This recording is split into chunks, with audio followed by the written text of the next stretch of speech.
يلا بينا نعمل بقى بسكوت شاي زي ما احنا شايفين. شايفة قلبه عامل ازاي؟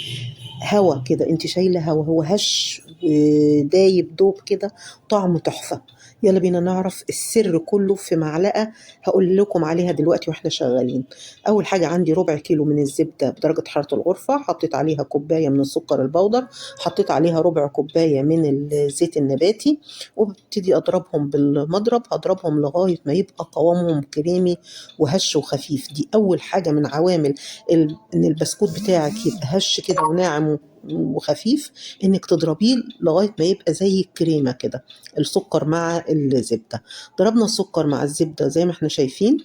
هنبتدي نحط بقيه المكونات. انا عندي بيضتين برضو بدرجه حراره الغرفه، هبتدي احط بيضه بيضه.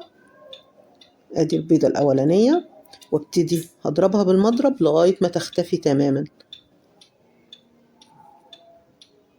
تمام كده، خلاص اختفت. ابتدي احط البيضة التانية. طبعا الطريقة دي كلنا عارفينها بتهيألي، يعني ما فيهاش افتكاسة. هضرب البيضة التانية، احط الفانيليا بتاعتي. لو عندك فانيليا سايلة تمام، هتحطي معلقة صغيرة، ما عندكيش هتحطي بودر. انا عن نفسي ما بحبش طعم الفانيليا السايلة، مش عارفة اللي بيتفق معايا مين منكم، بس فعلا انا بحب البودر اكتر. بعد ما ضربتهم مع بعض ابتدي بقى اشيل المضرب بتاعي وابتدي احط بقيه المكونات.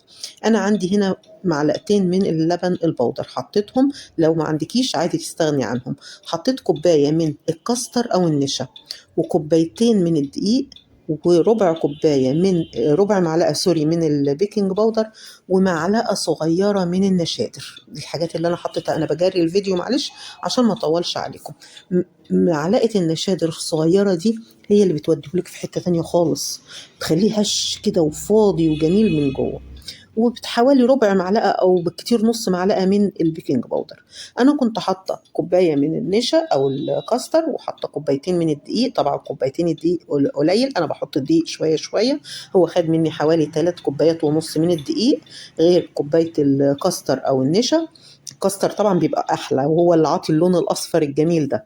لو ما عندكيش كاستر حطي نشا. هياخد معاكي من 3 كوبايات ونص ل4 كوبايات الا ربع من الدقيق، لغايه ما تلاقي العجينه لمت معاكي ومش بتشقق، يبقى كده انت تمام.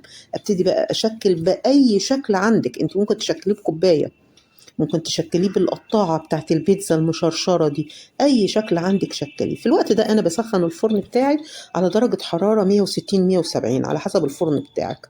بفرده ما بين كيسين نايلون، وابتدي بقطعة عندي بحط القطاعة في الدقيق عشان ما يلزقش، وابتدي أقطعه. واتفقنا لو ما عندكيش قطاعة ممكن تعملي بإيه، بكوباية أو بأي حاجة متاحة عندك، اعملي بيه. بعد كده بحطه في صاج مش مدهون لا زبدة ولا زيت، لأنه فيه المادة الدهنية بتاعته كتيرة. بعد ما بطلعه من الفرن حركه من على الصاج عشان ما يلزقش معايا. لو عجبك الفيديو وصلتي معايا لغاية هنا، لايك بقى تشجعيني، وشيري الفيديو. لو عايزة تحفظيه عندك شيريه، ابعتيه لأصدقائك والقرايبك.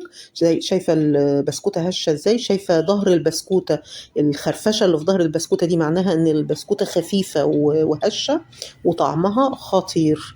اتمنى الفيديو يعجبكم. لو لأول مرة تشوفي القناة اتمنى تشتركي فيها.